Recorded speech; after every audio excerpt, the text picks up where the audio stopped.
Greetings. Welcome to another story time with Dr. Tinsley. Welcome, welcome, welcome. It's Marvelous Monday. It's April 6th. It's a wonderful day. The sun is shining. And thank God we were all blessed to see it. Everybody that can see this video was blessed to see it today. So I give thanks and praise. So today is day 22 of me bringing stories to you. And I'm grateful to have this time to spend with you and to share with you. I have two stories to share, and I'm going to close with a poem related to one of the stories. Again, I hope everyone's having a wonderful day. Excuse me. And so we begin. This little light of mine, I'm gonna let it shine. This little light of mine, I'm gonna let it shine. This little light of mine, I'm gonna let it shine in the stories that I read every day. Welcome, welcome, welcome. Hi, Tintawi and Hannah and Juicy and Om and Navi and Noah and Abba. Not sure which one is there, but I see my family is logged on. So the first story that I'm going to read is called Martin's Big Words. The Life of Dr. Martin Luther King Jr. And this book won many awards. So when you see these circles, this top one is the Caldecott Honor Award. This one is the Nonviolent Social Change Award. And this is the Best Illustrated Children's Book of the New York Times Book Review. So this is an award-winning book, Martin's Big Words, The Life of Dr. Martin Luther King Jr. by Doreen Rappaport.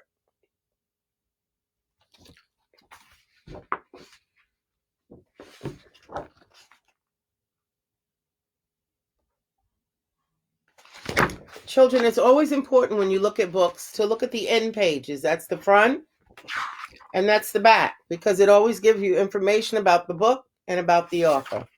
Okay? Martin's Big Words.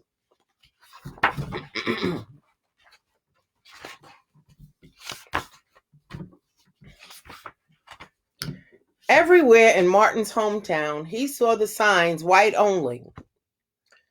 His mother said these signs were in all southern cities and towns in the United States. Every time Martin read the words, he felt bad until he remembered what his mother told him. You are as good as anyone.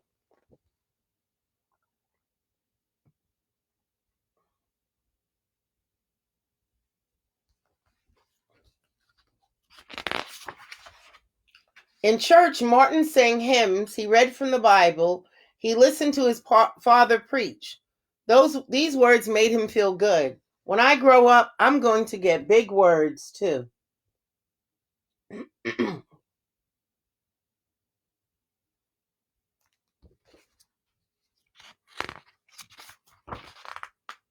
Martin grew up. He became a minister like his father, and he used the big words he had heard as a child from his parents and from the Bible. Everyone can be great.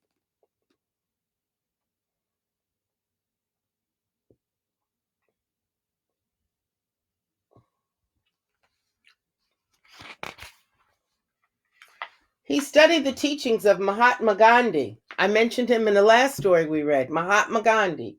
He studied the teachings of Mahatma Gandhi. He learned how the Indian nation won freedom without ever firing a gun. Martin said love when others said hate. Hate cannot drive out hate. Only love can do that.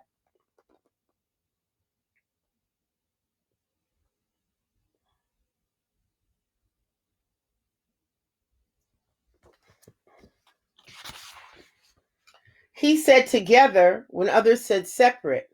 He said peace when others said war. Sooner or later, all the people of the world will have to discover a way to live together.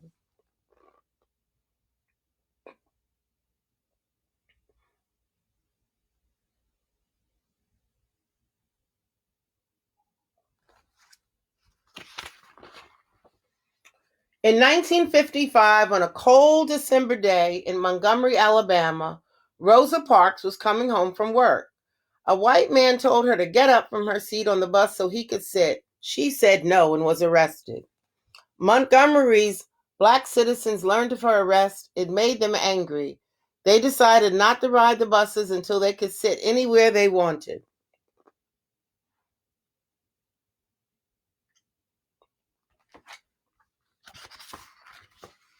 For 381 days, they walked to work and school and church. That's longer than one birthday to the next birthday, boys and girls. They walked in the rain and the cold and in blistering heat. Martin walked with them and talked with them and sang with them and prayed with them until the white city leaders had to agree that they could sit anywhere they wanted. When the history books are written, some will say, there lived black people who had the courage to stand up for their rights.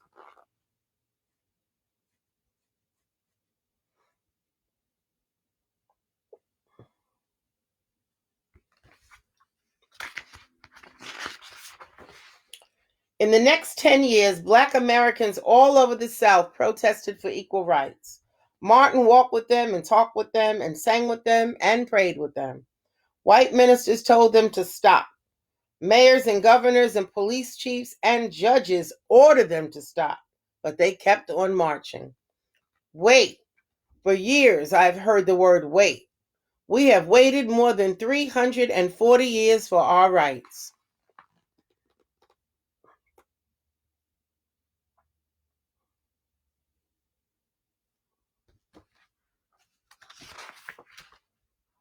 They were jailed and beaten and murdered, but they kept on marching.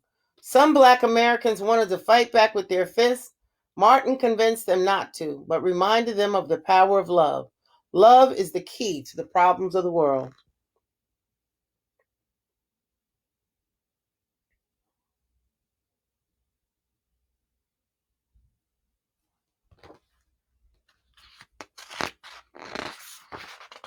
Many white Southerners hated and feared Martin's words. A few threatened to kill him and his family. His house was bombed. His brother's house was bombed, but he refused to stop. Remember, if I am stopped, this movement will not be stopped because God is with this movement.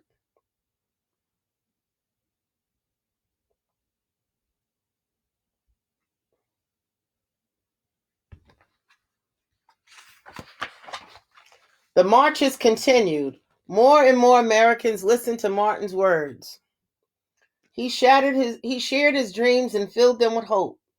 I have a dream that one day in Atlanta, little black boys and black girls will join hands with little white boys and white girls as sisters and brothers. After 10 years of protests, the lawmakers in Washington voted to end segregation. The white-only signs in the South came down.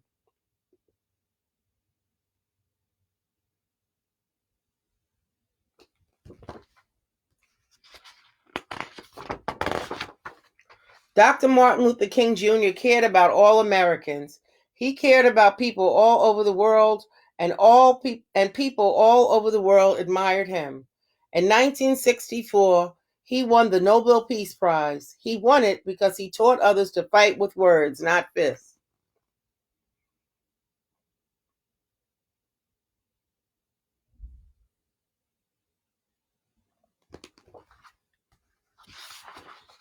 Martin went wherever people needed help. In April 1968, he went to Memphis, Tennessee.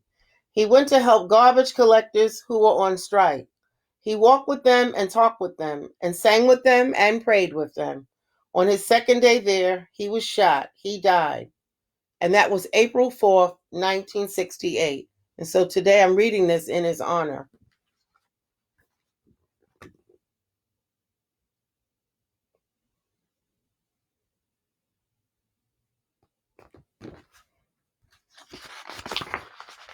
His big words are alive for us today.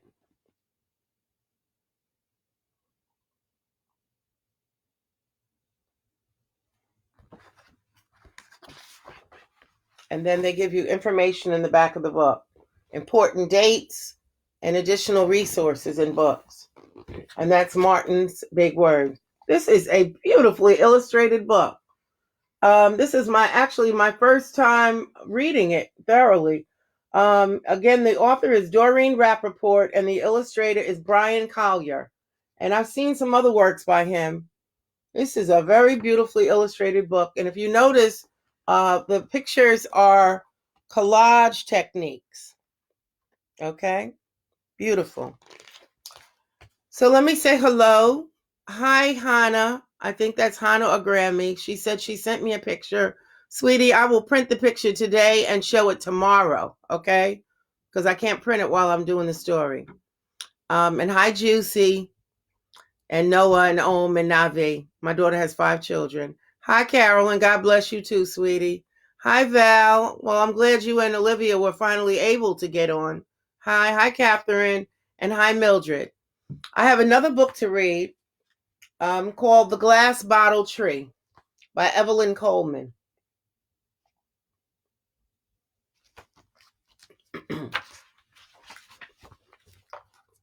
The Glass Bottle Tree. Now, I'm going to read the author's note first. As a child, while riding in the deep south, I saw a tree with colorful bottles stuck on its limbs. My grandmother told me the bottles were there to hold the spirits of our ancestors, an African American belief spirited all the way from Africa. I fashioned my own glass bottle tree when I got home so that I could talk to my ancestors. The practice of creating glass bottle trees has diminished with time.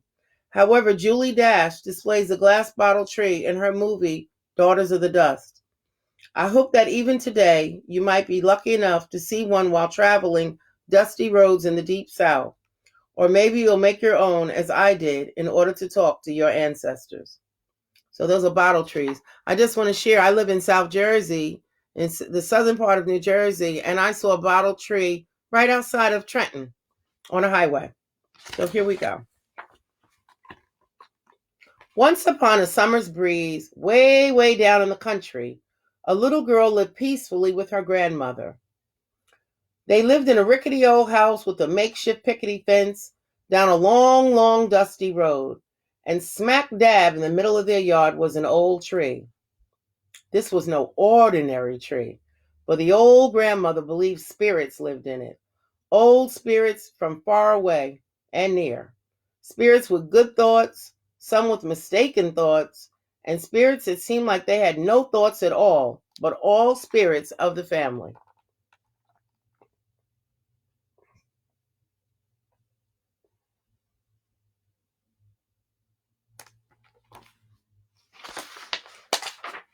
Sometimes those old spirits would get to laughing and arguing and telling stories to the little girl until they get so riled up they stir up the wind. Everything in the grandmother's yard would then become a whirling, swirling mess of kin.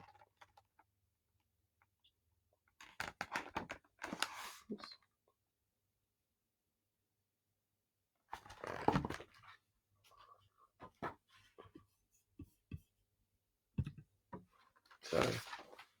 And so one day the grandmother decided to put all the spirits inside bottles so they get a hold of themselves and behave. She took her granddaughter by the hand and showed her how to place the bottles on the limbs of the old tree, like her grandmother had done before her. Grandmothers know how to keep spirits quiet. Oh, excuse me.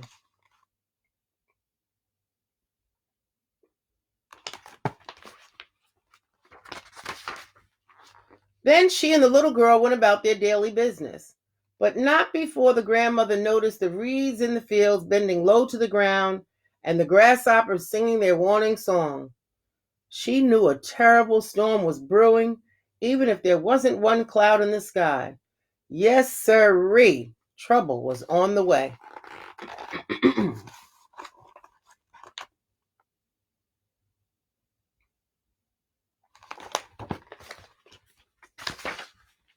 Early in the mornings, with the thud of a hoe and the twill of a tiller and the drop of a seed and the rhythmic bending of knees, it wasn't long before the grandmother taught the little girl how to make vegetables and flowers sprout up to reach for the sun without saying one word to her.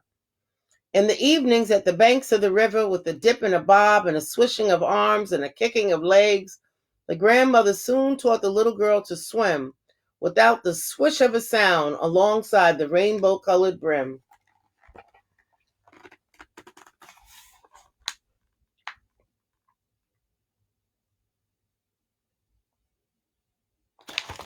That's what you call good old country living.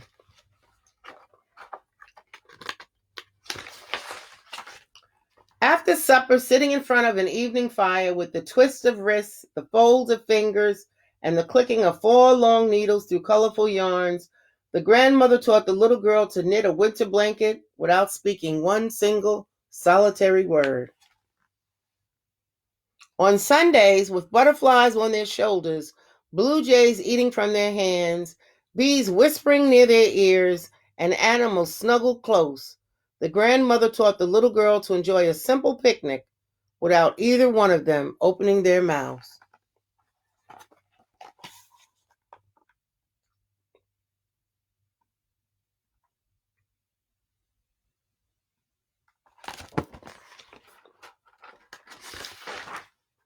And every night before bed, they silently told each other good night. In the stillness, they waited for the cricket's lullaby to put them to sleep.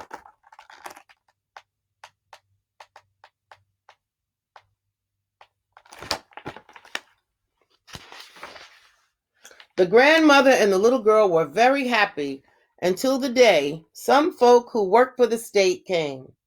They came to discuss the little girl who lived in the rickety old house with the pickety fence down the long, long, dusty road. After visiting with the little girl and her grandmother, and observing neither of them being much for talking, the statesfolk reasoned that the little girl would be much better off living with a well-to-do family in a beautiful yuppity house. One where there was a mother and father and 2 children who all talked to one another a lot. There would definitely be no pet mouse or chickens or any goats lingering about, and above all, no weird tree growing in the yard with silly glass bottles stuck all over it.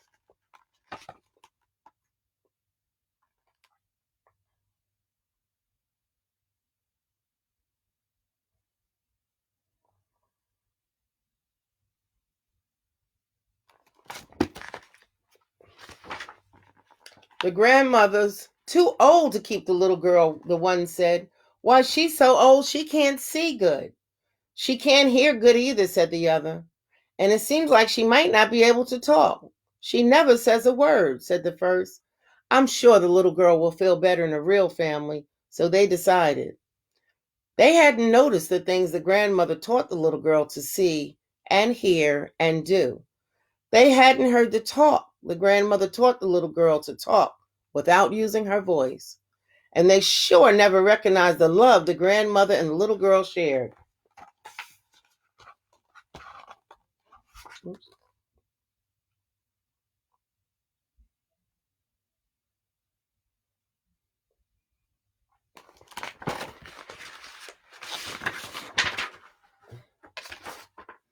So in the fall's breeze, the folk who worked for the state returned. They came down the long, long, now muddy road, and this time they came for the little girl. The grandmother sat on her old rickety porch, rocking in her chair. Trouble don't come, she sighed, but she kept right on rocking even after they bundled the little girl up and stepped off into the muddy yard.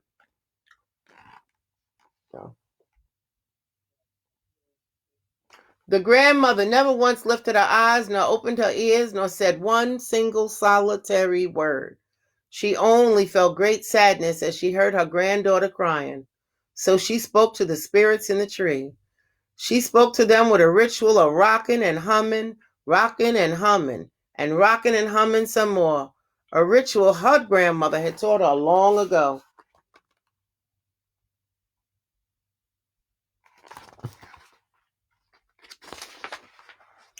Well, the state's folks, convinced by the grandmother's strange behavior that they were doing the right thing, were about to wave goodbye to the grandmother when the animals, that old tree, and the spirits of the family heard the little girls crying and the grandmother's rocking, humming, and pining.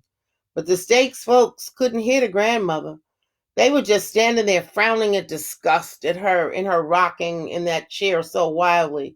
Suddenly the spirits in that old tree and its bottle started swaying back and forth, and back and forth some more. Those bottles started jiggling and jaggling, clinking and clanking, and wiggling and waggling like they were going to go jump right off that tree. And they did.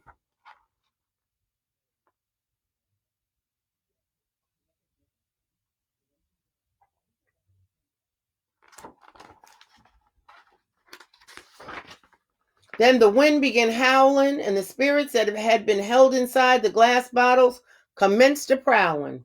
The spirits jumped from one person to another and flung those state folks here and there and everywhere. By the time everything had settled down and the last tinkle had tinkled, the state's folks were lying outside the rickety old fence like worn out rag dolls.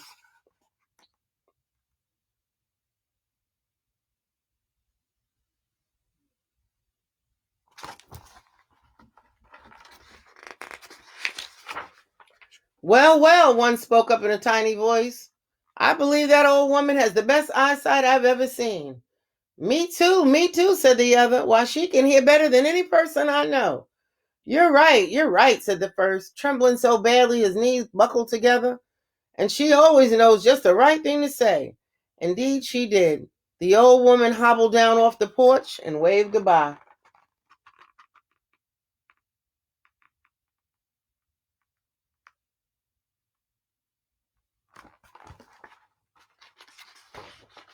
After that, she picked up the little girl and looked into her eyes and told her, I love you. The little girl answered back, I love you too, grandmother. Neither one of them had opened their mouths.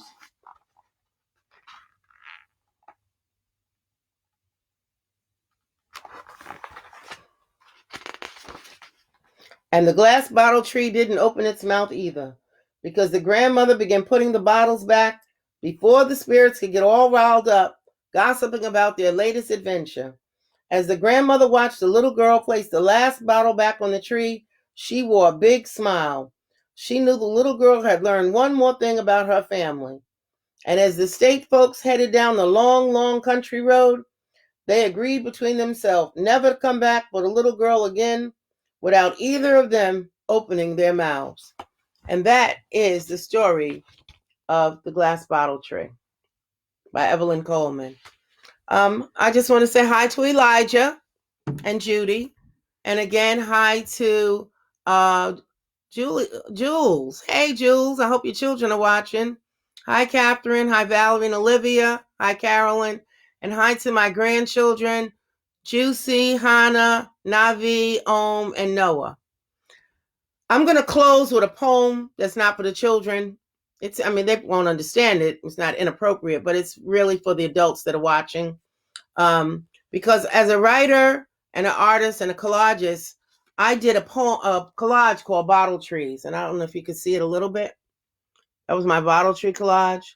But I'm going to read the poem I did called Bottle Trees for my pop-up, Junius Garfield Tinsley, Sr.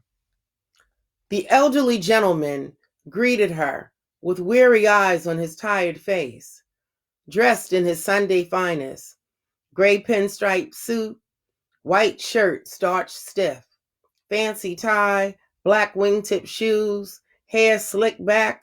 He was one specimen of a man. Light, bright, damn near white, as they used to say back in the day. Looking at his granddaughter, fixing his traditional after-church coffee and cake, he said, Darling, Pop-Pop is tired today. Them haints rode my back all night last night. Sipping his coffee, he sloshed over the rim as Parkinson's took a hold of his body. Darling, them haints will try to get you. What are haints, Pop-Pop? Haints from generations past. Troubled spirits needed to be put to rest. They visited your grandmama, her mama's people too. Them haints are linked to bones in the depths of the Atlantic Ocean, spirits running wild. You know the knife, darling, can change the energy if you cut the air right. Then you can use the power to help you. You got to collect that energy, capture that spirit in the blue bottles, hang them on the trees. Them the spirit guides, the protection. My papa, he done crossed over now, but I still see the blue bottles swinging on southern trees, and I smile. My spirit knows it is good. Them bottles, they got the spirit in them. Those spirits connected to fertile lands across foreign shores, where centuries ago talking drums sounded out the names of stolen Africans. Today, djembes beat out the rhythm of celebration because the people continue and the colored bottles shine, the wind blows, and the spirit still protects. Bottle trees. And that's from my book, and the beat goes on. So I hope you enjoyed the 2 stories and a poem today. Be well. Again, as always, stay safe, keep reading at home, and for the children, keep your mind active. Read and write every day. Read and write and do some type of artwork and your math. Stay active and stay busy, and be well. And I'll see you tomorrow at the same time, same place. God bless. Peace.